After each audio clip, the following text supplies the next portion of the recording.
Hello and welcome to our new Friday afternoon show, Close Calls, brought to you in association with Eir Sport. We'll be coming at you every Friday live here on Facebook and dialing up the top pundits in the game to look ahead to the biggest sporting event of the weekend.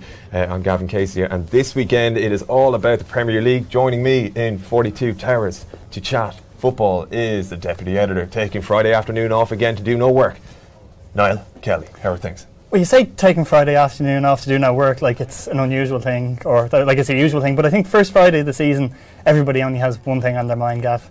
It's fantasy football, isn't it? I mean, it is fantasy football. I knew it said insert banter here, but I didn't think you'd take it this far this soon. No, we're obviously going straight into fantasy football. Like, I was up later last night and tied the Burka, mulling over the different bits and pieces of my team. And I've got good news for everybody that's watching us, is that we actually have a competition today, which you can win a trip to Premier League game of your choice later on this year. I can? Well, no, any of the readers can, and it's very simple. All we're asking for is for you to send in on our Facebook Live page. If you just jump into the comment section, or tweet us, or pop into the comment section on the website, and just give us a hint of your favourite fantasy football team name. Okay. So we kind of put this out there earlier. I don't know, do you have a favourite fantasy football team name? No. If someone says murder on Zidane's floor again, I think they should be disqualified. Aaron Quinn, gone. Well, sorry, Aaron. Goodbye, Aaron Quinn. You will not be going to see a Premier League game this season, at least on our account. Okay, so some of the early entries. Okay, let's go. How do you feel about Borussia teeth? Which I needed explained to me earlier. That's the thing. Like, I can't. Like, I thought we had discussed that one earlier, and I thought you might just leave it out, but you went for it straight away again. I'm okay with it. I'm okay with it. The Balotelli Tubbies. Nah, that's straight off like a Mirror Football article, I think, that one. Lord of the Ings. Nah. Connor's suggestion. Not for me. Well, how about mine? Okay. And this is genuinely mine. I haven't stolen this from somebody else. Played it out in the office earlier to mute a lukewarm response. And mine was La Gazzetta dello Sport. So you want to win the competition, basically, is what you do. Can I win the competition? No, you cannot. No, I've just had confirmation that you cannot. Is it time to throw it to Migsy? Yeah, let's see what Miguel Delaney have. Will we give it Migsy? We are joined by the chief football writer of The Independent, Miguel Delaney, to look ahead to the new season. Miguel, you're just back from Cobham at the Chelsea press conference. Are the champions looking forward to the new season as much as we are here? I don't think so, because even Conte still has this kind of very subdued mood about him, as he's clearly still so irritated about transfers and not getting the players he wants. And it's interesting, even though I think it spreads a little bit further than Conte, because I was at the Community Shield last week, and after the game we got Gary Cahill in the mix zone, and he was talking about how he looked at the programme that day, and the back of the programme has the squad list, and he noticed basically how short the Chelsea squad list was. So it is a little bit of it's basically, for a team that are champions, they're not going into this season with the momentum or the mood that champions should be, I suppose. Yeah, I suppose there's kind of an air, or I suppose a feeling out there that like Chelsea are just not going to defend their crown. They seem to be not quite a shambles, but just a little bit unsettled. So based on what Conte's been saying and your sort of insight there, you would say that it's not necessarily unfair to kind of write them off, or at least have them as almost underdogs again to defend their title. Well, I think. I suppose he's again in a typical bit of expectation management. Talking about the difficulty he has and all that. And I think certainly when you look at their squad and consider the fact that they're going to play Champions League again, it's really going to stretch what they have. So I think they do need 3 or 4 signings. But in saying that, I do think they'll get 2 or 3. And let's not forget, at this exact time last year, he had similar issues. Basically, he was complaining about the situation because Diego Costa wanted out then. He didn't get any of the players he wanted. Yet once the transfer window was over, Conte pretty much got down to work, and then through pretty much pure coaching, I suppose, and that moved to 3 at the back, and how he got such better response to the players like Alonso and Moses, they went and kind of romped to the title. And I wouldn't necessarily put that against them again. I think they, given all this build-up, I wouldn't write them off at all. To be honest, they probably might, if they do get those 2 or 3 players, I actually think they'd be my favourites. But without signing them, I think I'd still go City. And I suppose that's the other side of it as well. Beyond having Champions League football, beyond the small squad, beyond Morata replacing Costa and what that means, I think the challengers are going to be stronger this year, particularly City. Yeah, big time. Sorry. On top of the transfer situation, Miguel, how much do you think Conte's own contract situation changed his relationship with the Chelsea hierarchy? Well, that's it, I suppose. I mean, that basically reflected. I mean, he talked today about how happy he is, and all that. He's kind of reiterated that. But ultimately, everyone expected that contract to be an extra 2 or 3 years, and it wasn't. It was basically just improved terms with no extra years. So I mean, that says its own thing.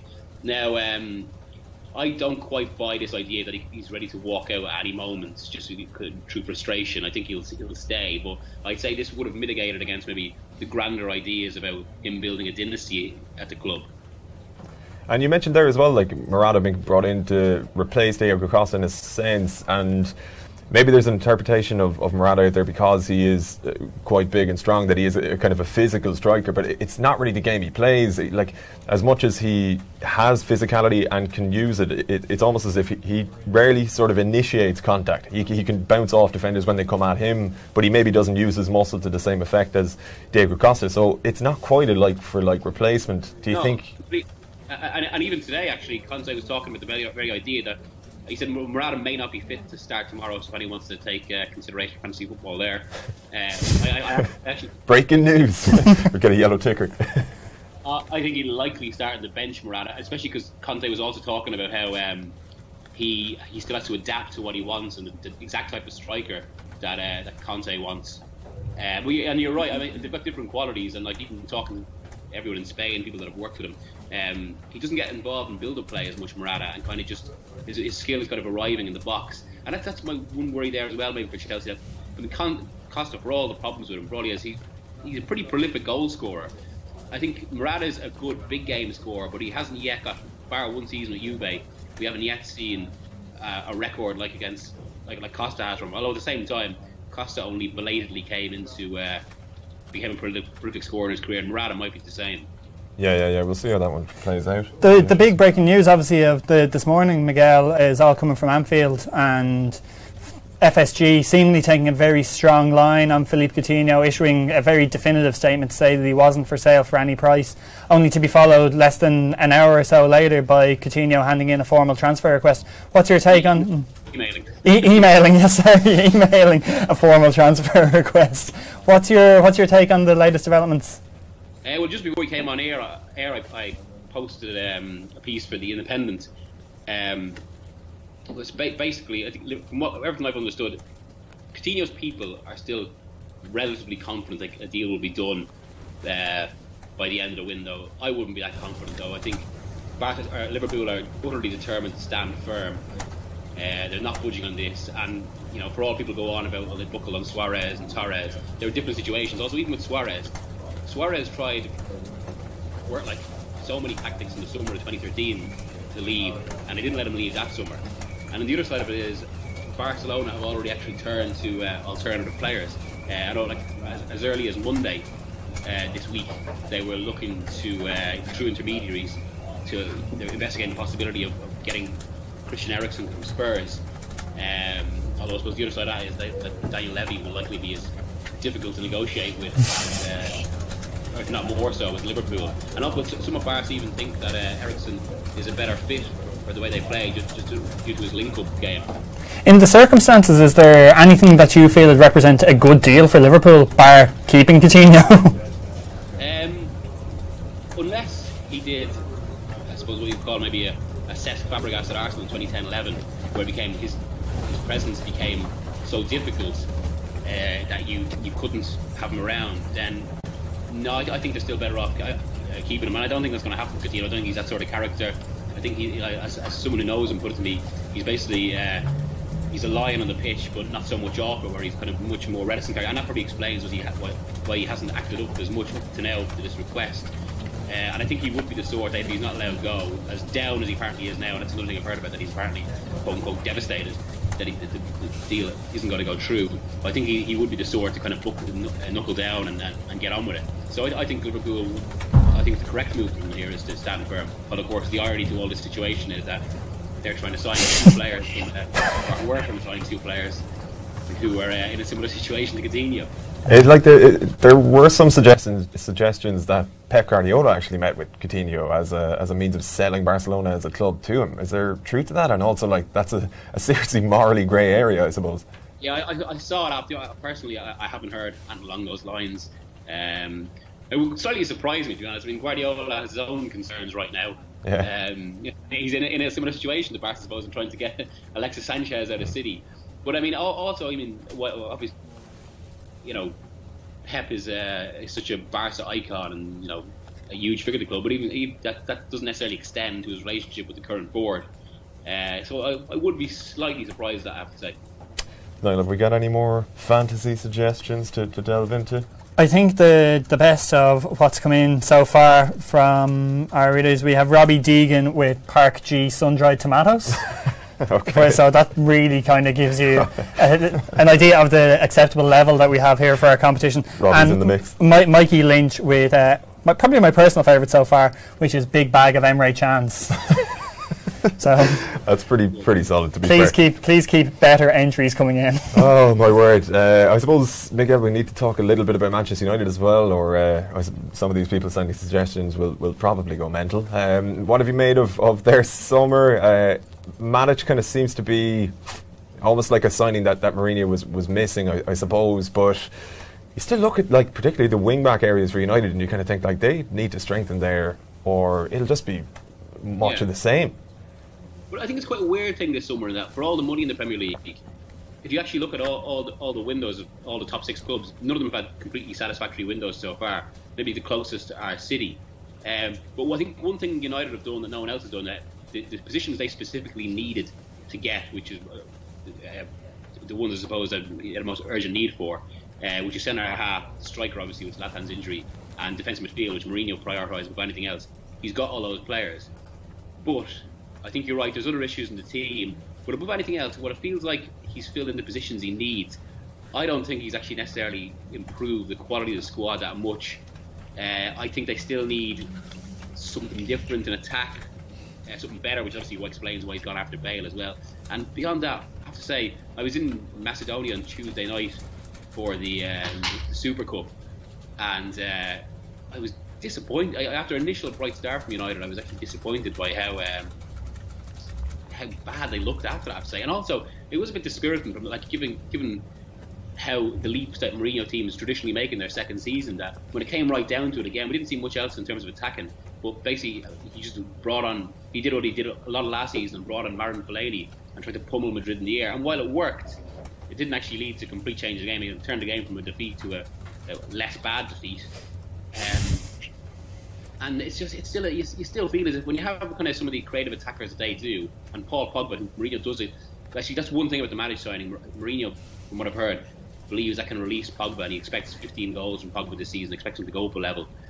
But when you have that, and then you have kind of some of the players available to you, like particularly Martial, Mkhitaryan, Mata, and Rashford there, and Lukaku can do something different. I mean, there should be he should have much more variations of attack. And he should be able to get those players linking up in different ways. All these, especially there's 3 or 4 really creative players there. He should be able to get them interchanging, linking up in a much more productive way, or when games aren't going for them in just a different way, rather than just bringing on Fellaini and lumping it there. And I would be worried for United in that regard, I have to say. Do you expect to see any more ins or outs at Old Trafford before the window closes, Miguel? Some of the word I've heard is basically that they're resigning themselves, or increasingly resigning themselves, the idea that this might be it. But Mourinho still wants at least a winger. Okay. Yeah, I mean, but even that is interesting in itself. That he would feel the need, feel the need to recruit a winger. Like what I found curious about the game in Skopje, particularly, was if you look at Anthony Martial's form in pre-season, and he tore Real Madrid asunder in a pre-season game. And I know Real Madrid are going to be a different beast in a semi-important final, we'll say. But to not even bring Martial off the bench, it's kind of it's like toying with the same problems they had last year, where you think summer and performances like that would offer Martial and players of his ilk kind of a clean slate. But this is the wider issue as well. I mean, in basically in the Premier League now, where more and more the top managers and top teams play, more attacking football, they press much higher, I think the game, I think goal average as well prove English football and European football in general actually becoming more open in that way. Mourinho his first instinct his nature really is to go defensive first. And even with those attacking positions, his first requirement isn't really what they can do from an attacking sense. He kind of leaves it up to them. It's how they get involved in the defensive game, and that's why Lingard starts so much when there are clearly better players there. Yeah. We'll see how United play out. I have to say I'm a little bit concerned by what I've seen so far. Yeah. We need to touch upon Arsenal. Obviously, they kick off the new Premier League season at home to Leicester. You're heading to that one yourself, Miguel, I believe. I am indeed, yeah. What is it, 3 or 4 hours time? Yeah, I'm a little bit more optimistic for Arsenal than I would have been a few months ago. I think this back three thing is quite interesting. And also, to be fair, after decades where the criticism of Wenger has been that he won't change anything and he's so resolute in these things, he has made, for Wenger, a pretty massive change in that system. It's something you'd never imagined from him. But it's worked, and I think it has initially solved a few problems. I think it explains how they won the cup final with 2 very impressive wins over City and Chelsea, let's not forget. But then at the same time, I do wonder whether... So I think sometimes when managers make these changes like this, either yes, it completely fixes the team, or else it's just a positive effect that any sort of change will bring, and has a kind of a little bit of a honeymoon period until people get used to it, or someone finds something out about it, and then you really see what it's about. So I think we might still see that with Arsenal. Kolasinac looks like an impressive signing. I'm not sure on Lacazette, though, I have to say. I suppose there's usually a reason why they didn't face much competition in signing him. He's 26 years old, right? Yeah, exactly. And there's a reason why he's only on the fringes of the French squad as well. So I think he'd be better than Giroud, but I'm not sure whether he'll quite offer enough goals to really bring them up in that way. Although in saying that, if they do manage to keep Sanchez, which I think is also increasingly likely, that enhances any signings they've made. In March or April, Miguel, it would have been nearly unthinkable for us to be sitting here opening day of the new season and for Arsene Wenger to still be in charge of Arsenal. It seemed like there was growing nearly resentment of the fact that he was hanging on for dear life towards the end of the season and angling for this extra season and to stay on. How much breathing space do you think he has this season? He's obviously made the changes that you've touched on there, and fans will be eager to see how they bed in. But like, if they've a pretty tough run to start, they've a couple of tricky away games in the opening 5 or 6 weeks. Like, how much breathing space are fans going to give him this time around? It kind of depends on tonight. If they don't win tonight, it'll be right back into all the you can imagine that. You can Leicester dig in, 1-1 draw, and then the usual stuff will come from the terraces. So, because I do think that he needs a good start in that day. He needs to get a bit of momentum, because it can all too easily slip back into the usual. What did you? What did you make of his comments the other day, Miguel? I think he was speaking at a fundraiser for the Greenfield Tower, and he basically said that I had players knocking on my door asking me what's going on, boss, with regards to his own contractual situation, and how he had created a sort of a culture of unease at the club last season, and it inhibited his players. Was that not like patently obvious to anybody looking at Arsenal from the outside last year? And as a manager with such experience, how did he not see that, or why did he not act upon it sooner? Well, I mean, it was amazing, basically, that probably what would have been one of the most important moments in Arsenal's history, beyond maybe Wenger arriving, George Graham arriving, or Herbert Chapman being there, that they had seemingly allowed it to get to that, this uncertainty. I mean, that's remarkable in itself, although they seem to have weathered it. But the interesting thing is that basically, for all the criticism from the outside, none of the players actually want them to go. And there was never any indication that there was any push and believe. Although I actually think that's almost a little bit of a negative in itself. I mean, obviously it's good that the players kind of buy into it in that way, but from what I've heard from Arsenal, I sometimes worry do kind of some of them buy into them for the wrong reasons. That there's a little bit of a sense of the club, the squad is too indulged, and there's almost a bit with Wenger that he's basically like you're in school, and he's one of those teachers who everyone likes unless you get away with murder in class. But then when it comes to exams, you can realise, oh well, I'm not sure we worked hard enough. It's a very also even the entire vibe of Arsenal trading is basically it's all about self-expression and building confidence, but that almost goes too far with the team, and I think it explains a side that sometimes gets found out or too easily buckles. But yeah, in saying that, I'm more optimistic as I was, although I don't think they have any chance of the title. Yeah, what about their North London neighbours then after another strong season last year? It seems like Spurs, maybe because they're not part of the establishment quite yet, even if they are up there in the table, kind of don't factor into these conversations too often, and yet they're kind of motoring along quietly. But then you've got this Danny Rose thing. I think he's apologised today for the remarks he made yesterday about having to Google potential signings. What are Spurs like at the moment? Like, can you see them, having a serious go again? Or are they going to be a team who end up almost becoming Arsenal for the last decade and kind of come perennially third, fourth? Well, the thing is, I think it was similar last summer where no one really talking about Spurs. Everyone thought they'd die off. It was similar the summer before when I remember going into 2015-16, everyone was talking about the lack of signings they made, and yet they still progressed. I think that's a huge issue with Spurs, and I know for a fact that some of the City coaching staff have been talking that the most important thing with Spurs basically that they don't lose players, because the squad he's got is actually so good and it's young enough to still progress, and what Pochettino is doing is so distinctive that they can still kick on. So I think they can actually challenge again. I think signings would help that, and they do have a genuine issue there. I think what I do think they can progress. That the whole thing is just being Pochettino is holding it together very tightly and increasingly delicately, I suppose, or again increasingly fragile, because they do have an issue in the sense that I think the top paid player of that club it's basically Lloris and Kane, and they're on either 100 grand a week or close to 100 grand a week, and Kane could easily get 300 grand a week at United or Chelsea, and that sums up the issue. But I mean, and there's so many players at the Spurs squad they're being paid less than those at kind of West Brom, Stoke. Dele Alli's only on 50,000 a week, although that will likely be reassessed soon. He'll sign a new contract. If he signs it, or they will try and negotiate anyway. But, I mean, he's just another player who knows his going rate is much higher than that. So they do have a problem, and I think it is testament to Pochettino that he's managed to work so well with that group that up until now so many players haven't agitated because, and I think it's still to his testament that the only player to really agitate for a move are basically Walker and Rose, that he has managed to keep them happy despite that. But I think it's getting to a point where it's coming to a little bit of a crunch for Spurs, that more and more players want to go, and that could create problems of its own. I mean, and Daniel Levy said recently that the current football bubble is unsustainable, so he's got to be responsible. And while that is true, I do think the flip side is that Levy's model might also be unsustainable in terms of challenging, because even if football bubble bursts, I don't think it's going to burst to the level where Spurs are suddenly paying the best wages in that way. I think they still have to reassess that, and they have an issue. But in saying that, I think as long as he keeps that team together, and I know Pochettino does expect to make three signings, should I say, that I think they'll be dangerous again. I think they'll definitely finish top four again.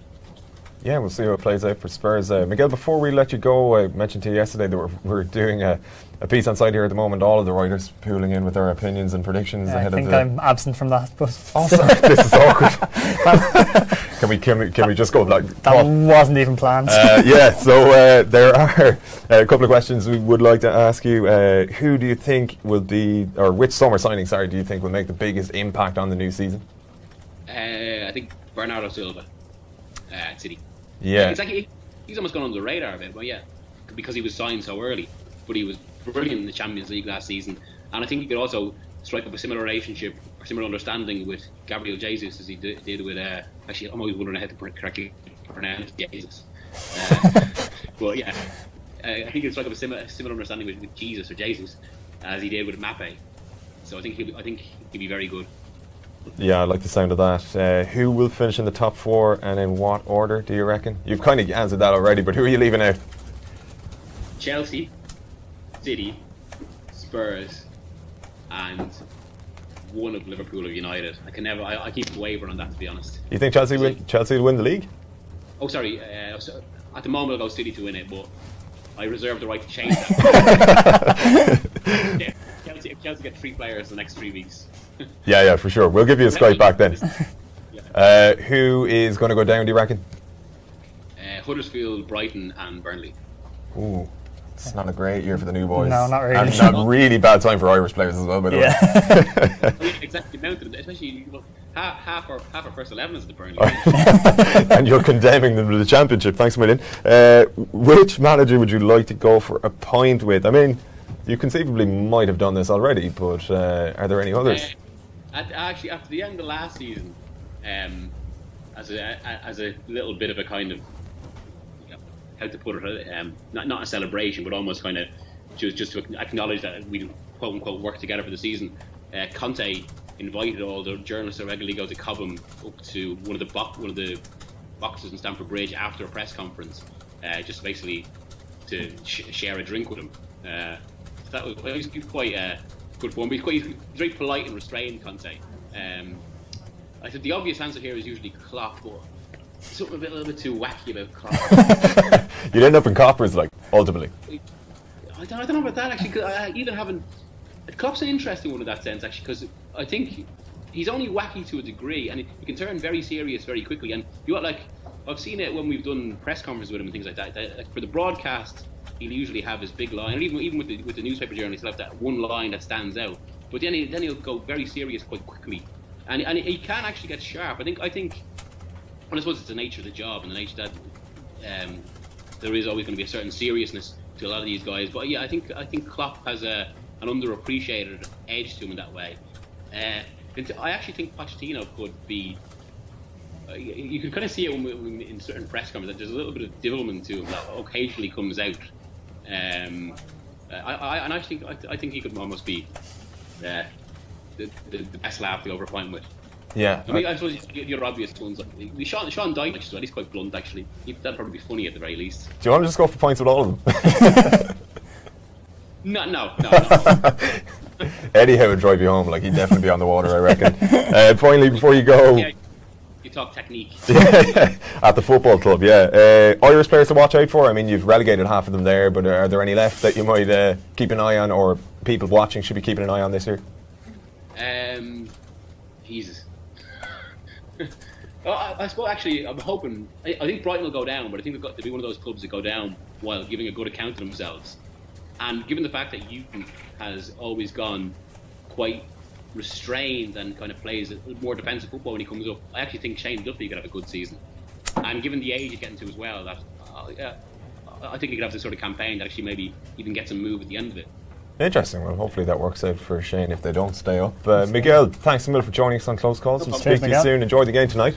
Yeah, cheers, thank you. All right. All the best. Of luck with fantasy football. My team is work forced me to do one basically because we have to have a public league, and I haven't done it for 4 years. Who have you got captain, Miguel? What's the team name, more importantly?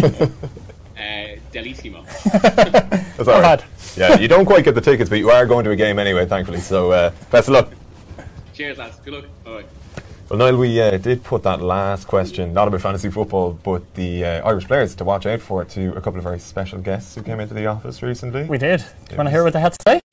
I do, actually. Yes, I haven't seen this yet. Oh, haven't you? No. Hey, it's pretty good.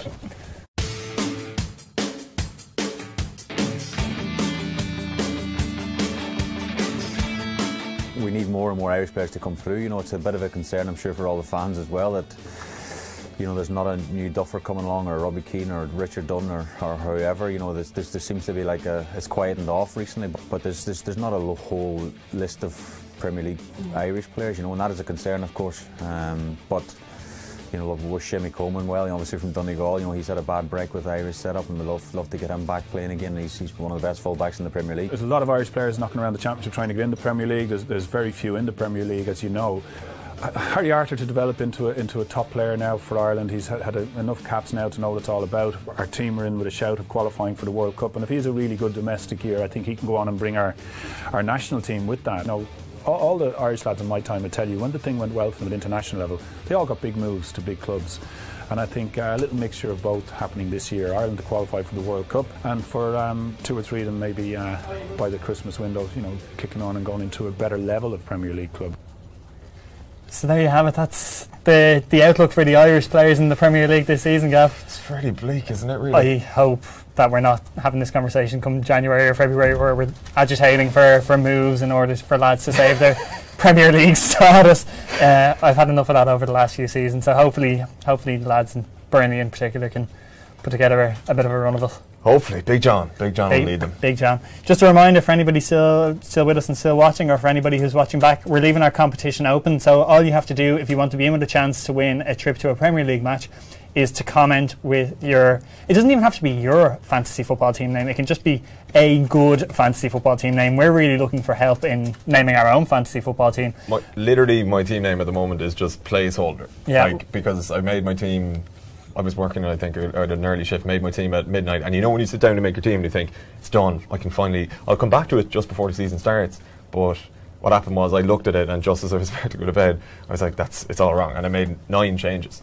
Well, how about this one from Craig Farrar? I'm not sure if it's an oldie, but it's a goodie. Okay. Gangsters Allardyce. Oh, I don't think I've heard that one before. Yeah, the old school Coolio reference. Ah, Coolio yeah, indeed. Back to the 90s. Well, it's Friday evening, so all this talk about pints and pubs. Who would you fancy going, if you could pick a Premier League manager, who would you fancy going for a pint with? Is there anyone that jumps out?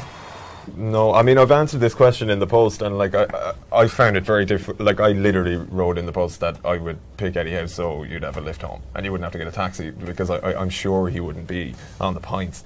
Aside from Eddie, I actually think Wenger. I think I would not mind sitting down with Wenger and like really picking it, like getting very deep, you know what I mean, and just seeing what he had to say.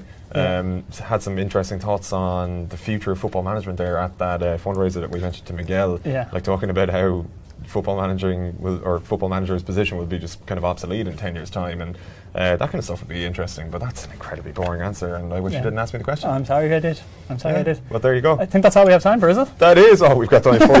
Your piece is falling out, and my patience is wearing thin. No, I'm only joking.